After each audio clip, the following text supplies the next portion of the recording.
Born a Spanish princess, she was to wear the crown of England. Catherine of Aragon stood with Henry VIII for 24 years, through wars, miscarriages, and heartbreak. She proved herself as a regent, she won battles, and she gave England a daughter, Mary. But all her fealty wasn't nearly enough. Henry jettisoned her, repudiated Rome, and allowed her to die in penury and exile. This is the tale of a queen who fought a brave battle to the very end. Henry VIII's 6 wives, love, betrayal, death. But who lived and who chopped off the head? Watch to the end, you'll be stunned by every turn. Subscribe here for even more deadly history and Nat Opal. And tell us in the comments, which queen impressed you the most? The 16th century opened upon the golden hopes of Spain.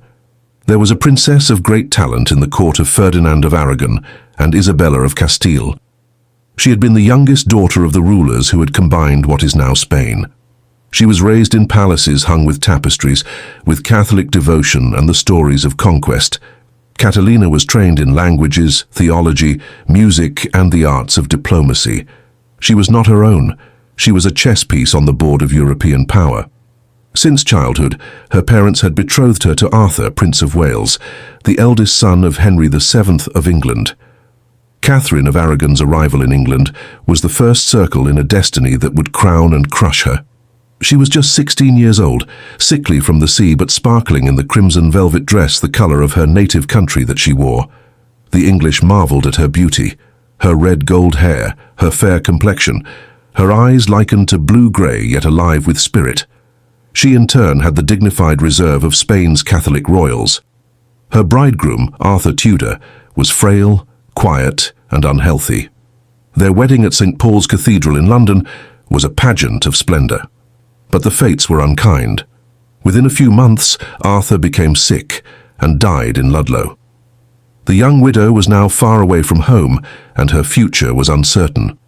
Half of Catherine's dowry, paid by Spain, was the subject of political bickering. For years, she suffered financial hardship and was effectively a pawn between her influential parents in Spain and Henry VII in England. She was not wealthy enough to have a large household, sometimes unable to pay her servants. Her letters speak of her loneliness, but also of her faith. She called herself a poor widow, forgotten in a strange land. But fate shifted. Henry, Duke of York. The second son of Henry VII was in his youth a handsome stripling, strong and active, and a lover of music, of joust and jollity, of the chase and merrymaking. Enkisman was full of vigour, in marked contrast to his prudent brother Arthur. The Spanish and English courts were on board. Why not marry Catherine off instead, to Henry? Political negotiations dragged on for years, but the match was finally confirmed when Henry VII died, and his son, also named Henry, became Henry VIII. In 1509, Catherine married Henry. She was 23 and he barely 18. Their coronation was a grand affair. In London, there were banners and feasts and music in the streets. They were the picture of the perfect royal couple. At last, Catherine was sure she had found her true calling in life. Catherine accepted her position as Queen of England with grace and ardour. She was brilliantly intelligent, well-educated, fluent in Latin and French, and a person of profound religious piety. At least in the early years, Henry admired her. She gave him children, although most of them died in infancy. Only one daughter, Mary, born in 1516, survived. Henry adored her, but he was fatally desirous of a son. Catherine was tormented by pressure to produce a male heir. She prayed, she fasted, and she suffered miscarriages alone. With every dead child, she became weaker. But she remained composed before the court. Renewing her faith in God would bring what she believed to be the promise of a son. Catherine was not just a wife, she was a political partner. In 1513, when Henry campaigned in France, she became regent. When the Scots invaded, Catherine donned armour and rode out to the troops. The English emerged victorious at the Battle of Flodden and killed the Scottish king, James IV. Catherine triumphalistically dispatched to Henry his blood-stained coat. She briefly ruled as a warrior queen. But in the intimate quarters of the palace, the failure to produce a surviving son grated at Henry's patience. He started seeking solace with other women. Catherine, aging and tired from bearing so many children, could not compete with the youth and flirtation of Henry's lovers. Elle resta solidement dévouée. Jamais elle ne le défia ouvertement dans son pouvoir, mais constamment fière, cette fidèle, stay and subscribe to her and to DV, heaven. By the mid-1520s, Henry's gaze had settled on a lady-in-waiting, Anne Boleyn. By contrast with Catherine, Anne was witty, saucy, and flirtatious. She would not settle for just being a mistress. She demanded marriage, a crown. For this, Henry became obsessed. But there was a problem. Catherine was still alive, and divorce was a sin in the Catholic Church. Henry searched for a loophole. He contended his marriage to Catherine had never been legal in the first place, as she was previously married to his brother Arthur. Catherine fervently and emphatically declared that the first was but a marriage in name. Defiant, before the cardinals and bishops and Henry himself, she said, "I am the king's true wife, and all that I desire is to show my husband that I have been to him a true maid. I was the wife of Prince Arthur, but ill-fated that union was not to be blessed. The conscience is pure, the honor without stain. Tell it to me, my lord, I entreat, and do me justice." Henry was unmoved. He had spent years pushing the Pope for an annulment. Politics bound the Pope, along with Catherine's mighty nephew, Emperor Charles V, and he refused. Henry's frustration mounted until he finally broke with Rome altogether. This was not just a husband and wife squabble, it was a revolution. Henry became supreme head of the Church of England. The English Reformation was born. Catherine, previously the much-beloved queen, was out in the cold. She was commanded to renounce her title, to style herself only the Dowager Princess of Wales, widow of Arthur. She refused. She maintained that she was the rightful and only legal wife of Henry. Banished from court, she inhabited dismal castles, Kimbolton, the desolate Palaii, where she languished for her latest years. She was estranged from her beloved daughter Mary, not allowed to visit. Weak in health, strong in spirit. She corresponded, prayed constantly, and kept her dignity. When visitors came, they discovered her clothed in the simple habit of a nun, and no longer a queen wearing jewels, and she signed her letters Catherine the Queen until her death. 13 years later, in January 1536, at 50 years of age, Catherine likely died of cancer. On her deathbed, she penned one final letter to Henry, in which she called him "my most dear lord and husband," and requested that he look after their daughter Mary. Through all the degradation, she never ceased to think of herself as his wife. Henry, when he heard the news of her death, was wearing yellow, some say as part of his mourning, wide boys say in celebration. Before the year was out, Anne Boleyn would also be executed, the wheel of fortune slowly yet ineluctably turning to give her the drop. It is one of Catherine of Aragon's endurance and faith and dignity. Even sidelined as she was, her daughter Mary would one day take a seat on the throne as Mary I of England. Catherine's bloodline would persist, and history would remember her as the queen who refused to concede defeat. If you were in Catherine's place, would you fight for your crown or walk away? Comment below, I'm reading every reply. The English court in the mid-1520s was a world of silk and intrigue, of glittering masks and whispered scandal. One of the ladies-in-waiting at her courts was the woman who was to change history. Her name was Anne Boleyn, dark, sharp-witted, heading on a path that will lead to her becoming the fabled second wife of Henry VIII, the most controversial and alluring queen in English history. Anne wasn't brought up to be a queen. The daughter of a recently elevated noble family, she was born around 1501 and educated at the courts of Burgundy and later France. There she was taught the polished, dancing, poetry, how to dress, and the delicate craft of charm. Her manners and wit, softened by the polish which she had caught in France, soon made a great impression upon the court, and she did not try to please as most of the women did at Henry's court by submitting. She was clever, outspoken, and exuded a sparkle that was eye-catching. When Anne joined the household of Queen Catherine of Aragon, who could have predicted the hurricane she would bring? Henry had first observed her at courtly festivities. She wasn't the most conventionally beautiful. Her features were striking, not delicate. But her eyes shone with intelligence. Her laughter was infectious. Men found her irresistible. Henry was captivated. He would find her as a mistress, just like all the others. But Anne refused. She would not be just another woman in the king's bed. If Henry took her, he would be required to marry her. Initially, Anne's refusal only increased Henry's lust. He was sending her love letters, brimming with longing. In one he said his heart was wholly in your keeping years upon years before I even knew you. He showered her with jewels, gifts, and promises. Anne played the game shrewdly. She held out marriage to him, never absolutely refusing it, never permitting him to take what he wanted. Meanwhile, there was Catherine of Aragon, growing older and being physically worn down by her many pregnancies. One of my daughters was left to Henry, and that was the Princess Mary. And Henry's longing for a son, a male heir to ensure the Tudor line, blazed on. Anne brought not just youth and charm, but the promise of strapping sons. By 1527, Henry's mind was up. Anne he would marry, cost what it might. The topic of Henry seeking an annulment from Catherine would become the king's great matter. He contended that his marriage was cursed, since Catherine had been married to his brother Arthur. Catherine swore before God and men that she had never consummated the first one, but Henry's love for Anne had made him deaf to her words. For years they did, and the case dragged on. The king's chief minister, Cardinal Wolsey, took up arms and bid for the Pope's consent to annul. Pope Clement VII, who was being pressured by Catherine's nephew, Emperor Charles V, declined. Anne, meanwhile, grew impatient. At court, she was derided as the goggle-eyed whore, called ambitious and a witch. And yet Henry consecrated her with an unprecedented collection of titles and bags of wealth. Finally, Henry would take a step that would rock Christendom.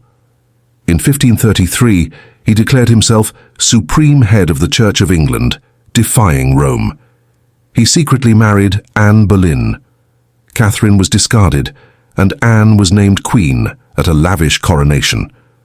Anne's coronation was full of promise. The people of London gazed up at her, riding along in a golden litter, her long dark hair framing her face, which was uncovered, but for the glittering crown perched atop her head. Her pregnancy was particularly perilous, and all of England prayed for a prince. But the child, when born in September 1533, was a girl, Elizabeth. Henry was only thinly disappointed, and Anne promised him they would have sons. Anne had more children, but they were either stillborn or died in infancy. Each failure deepened Henry's frustration. Que misma suerte la de Catherine, que también amenazaba a Anne. Anne's enemies multiplied at court. She was fiery, hot-headed, sharp-tongued. She fought with Henry, scandalized his moods, and earned powerful enemies, particularly among the followers of Catherine still. By 1536, Henry had fallen out of love. Anne, the woman for whom he had risked a kingdom, now that woman was a burden to him. Henry's eye strayed once more, this time to Jane Seymour, meek and mild, Anne's opposite. Then tragedy struck. Catherine of Aragon died in January 1536. Days later, Anne miscarried a male fetus. Rumors began circulating. Anne was cursed. The Lord had turned his back. Thomas Cromwell, Henry's minister, turned on her. He gathered accusations: adultery, incest, treason. There were rumors that Anne had courtiers as lovers, including her own brother George Boleyn. True or false, the charges damned her. Anne was imprisoned and sent to the Tower of London. Witnesses described her confusion, her protestations of innocence. She was tried by a jury of her peers. Based on thin evidence, she was convicted. And on May 19, 1536, Anne Boleyn was led out to the block. She was dressed in a simple gown and had her dark hair hidden beneath a hood. Their executioner, the French swordsman specially brought over, was in readiness for them. Anne addressed the crowd quietly. "Good Christian people, I am come hither to die according to law. I die the king's good servant, and God save the king. Request mapping him to be good to my children. And so, me good Lord, I beseech God save me soul." She dropped to her knees, muttering prayers. At a single blow, the sword came down. Anne Boleyn, the woman who had revolutionized England, was no more. Henry wed Jane Seymour a few days later, but one of Anne's daughters, Elizabeth, would eventually succeed to the throne. She reigned for 39 years and would become one of the greatest monarchs the world has ever seen. It was true Anne Boleyn had been snatched, but not before she had given England a queen, she who was never to be forgotten. If Catherine's story touched your heart, then subscribe right now. And in the comments share your thoughts. Was she treated fairly or cruelly? The name of Anne Boleyn reverberates through history with a combination of fascination, fear and tragedy. She was the woman England changed forever, with his wife's legacy, nothing but questions and debt. Catherine of Aragon's daughter, Mary Rose Tudor, has one goal: her family's complete and total supremacy, even if she must reach it alone. But in the end, the woman who soared higher than even the grandest courtier could crave was cut down with incredible savagery, her life ceasing under the bludgeon blade of the executioner's axe. Anne was born circa 1501, the daughter of Sir Thomas Boleyn and Lady Elizabeth Howard. Unlike the upbringing of Catherine of Aragon, who had been groomed as a Spanish princess, Anne's origins were not royal, but her family had connections and she was raised within the halls of power.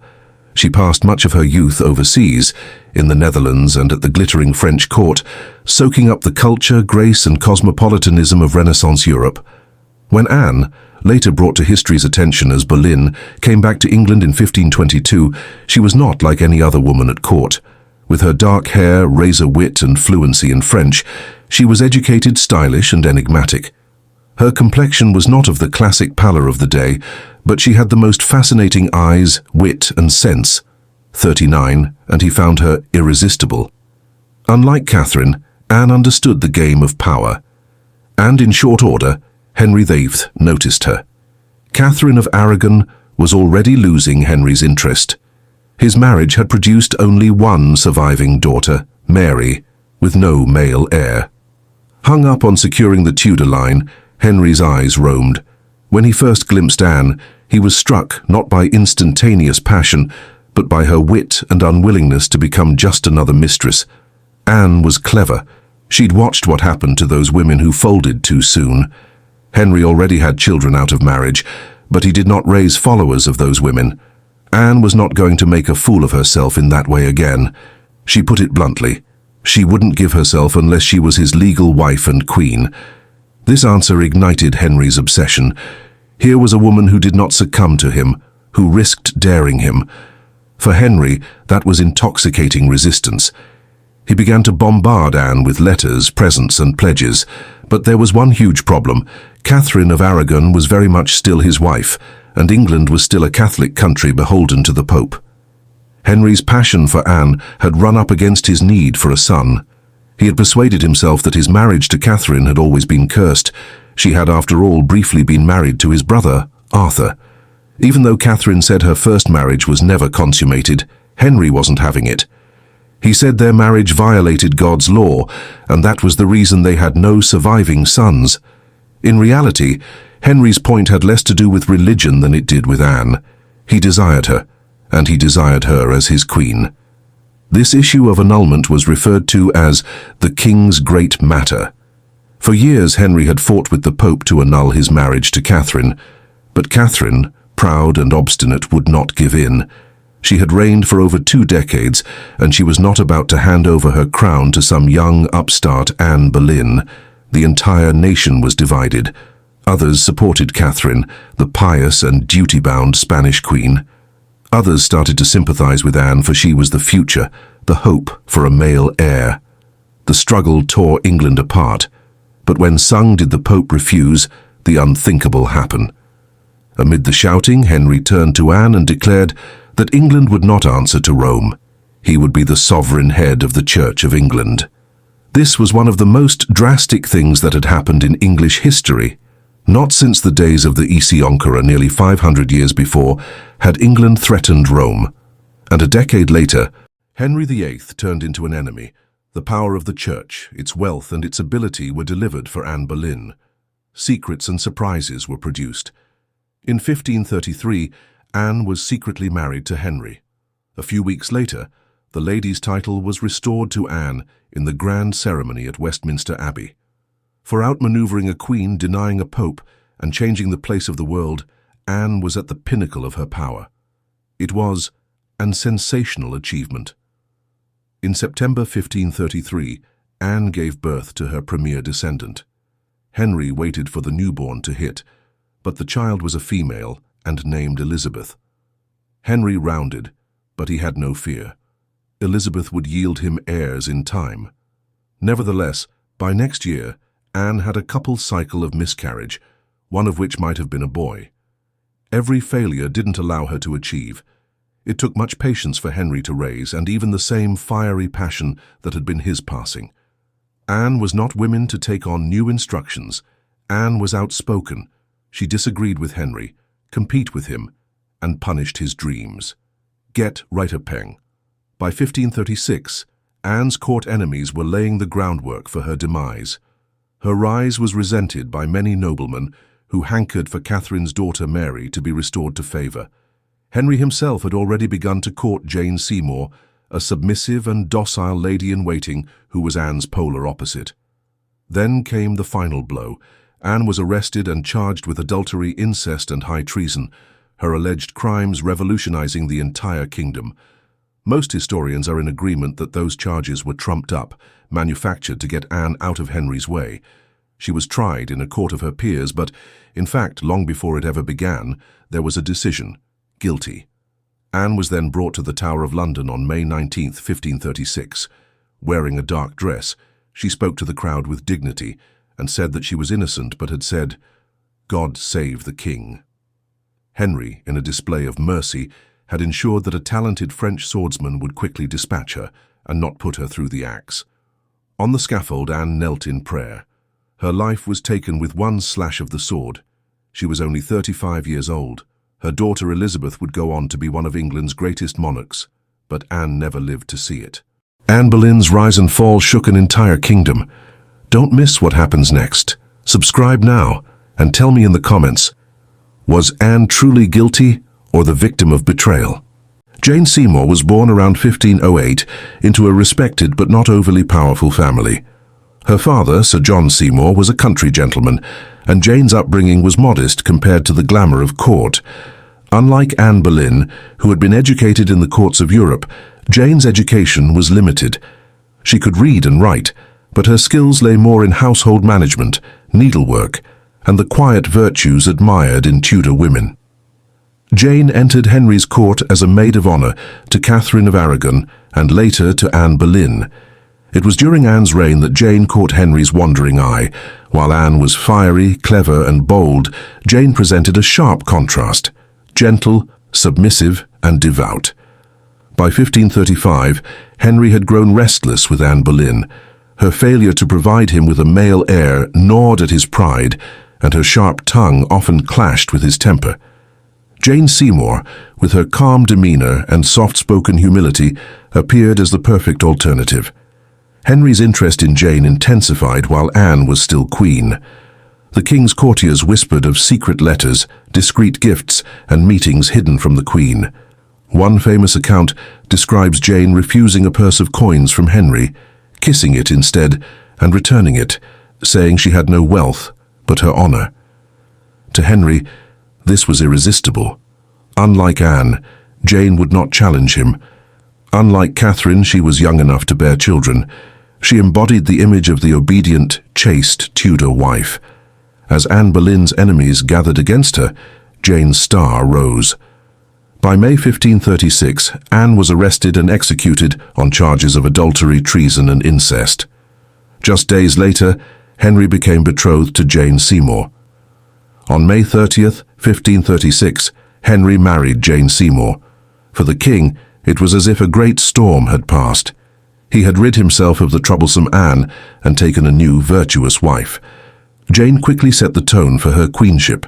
She restored Princess Mary, Catherine of Aragon's daughter, to Henry's favour, showing kindness and reconciliation. Unlike Anne, who had sought to dazzle and dominate, Jane avoided politics and extravagance. Her motto as queen reflected her character. For Henry, this was precisely what he wanted: peace at home, loyalty in marriage, and above all, the promise of an heir. Although Jane avoided politics, she did intervene once on a matter close to her heart, the Pilgrimage of Grace, a massive rebellion in northern England protesting Henry's break with Rome. Jane begged Henry to show mercy to the rebels, but the king's response was chilling. "Do not meddle in my affairs, madam. Remember the fate of your predecessor." Jane never raised the issue again. It was a warning that even a gentle queen could not overstep Henry's authority. By 1537, Jane was pregnant. The entire kingdom buzzed with anticipation. Henry, now in his mid-40s, had waited decades for a legitimate male heir.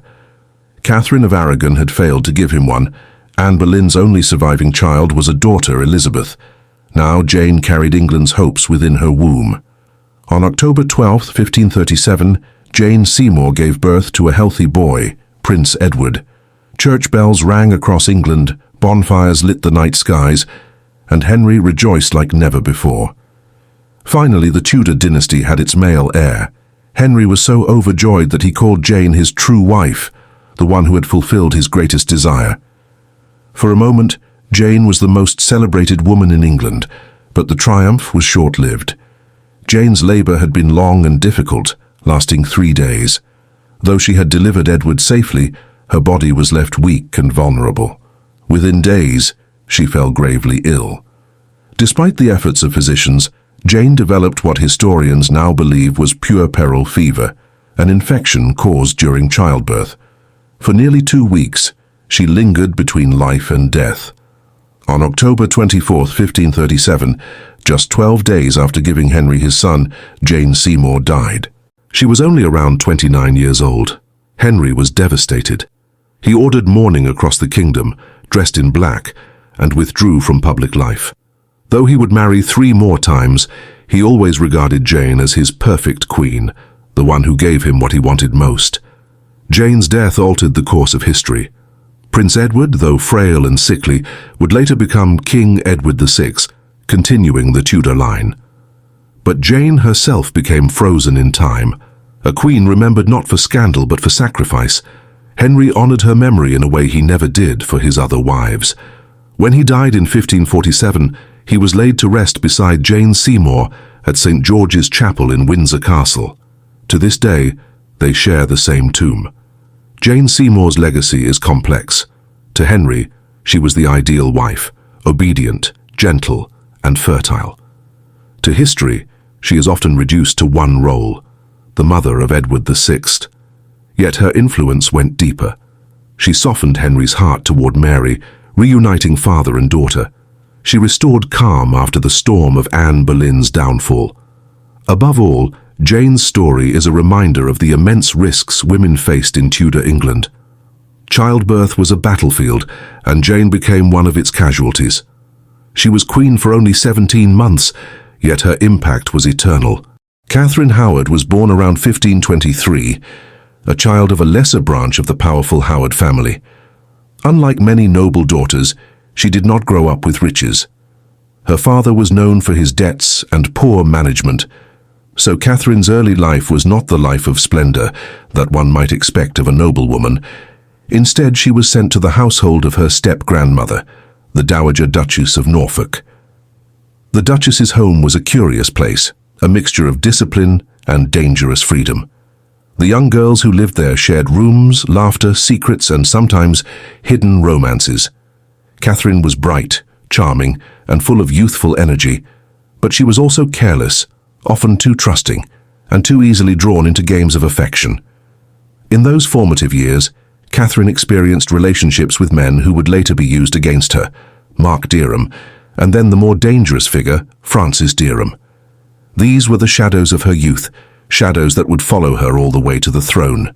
Years later, Catherine arrived at court as a lady-in-waiting to Anne of Cleves, Henry VIII's 4th wife. By then, the king was a man transformed. Once the vigorous, handsome monarch who dazzled Europe, he had become heavy, plagued by ulcers in his leg and haunted by paranoia. Yet power radiated from him still. When Henry saw Catherine for the first time, it was as if a dying flame had been reignited. She was no older than 17, youthful, vibrant, with golden hair and a smile that seemed to erase the years of pain on his face. She laughed easily, moved gracefully, and reminded him of the life he once had. Courtiers soon noticed the king's gaze lingering on the girl. Whispers filled the palace halls. Could the king truly be smitten again? And more dangerously, could Catherine Howard become the next Queen of England? It did not take long. In 1540, Henry divorced Anne of Cleves, and within weeks he married Catherine. The celebrations were grand, filled with feasts, music, and golden lights reflecting on polished stone. Henry believed he had found a fountain of youth in his young bride. He called her his rose without a thorn, but roses have thorns even when hidden. For Catherine, being queen was intoxicating. She dressed in the finest silks, adorned with jewels that sparkled under the torchlight. She walked through corridors where servants bowed, courtiers whispered, and musicians played for her amusement. Henry lavished her with gifts, castles, gowns, and promises of undying love. Yet beneath this golden exterior, Catherine struggled. The king was much older, his health failing. His leg ulcers often smelled so foul that courtiers avoided being near him. Catherine, still a teenager, had to endure the company of a man nearly 30 years older, bound to him by the crown rather than by choice. Loneliness began to creep in, and where loneliness dwells, temptation soon follows. Among Henry's courtiers was Thomas Culpeper, a young handsome man who carried himself with confidence. Catherine knew him from before her marriage, and their glances rekindled something unspoken.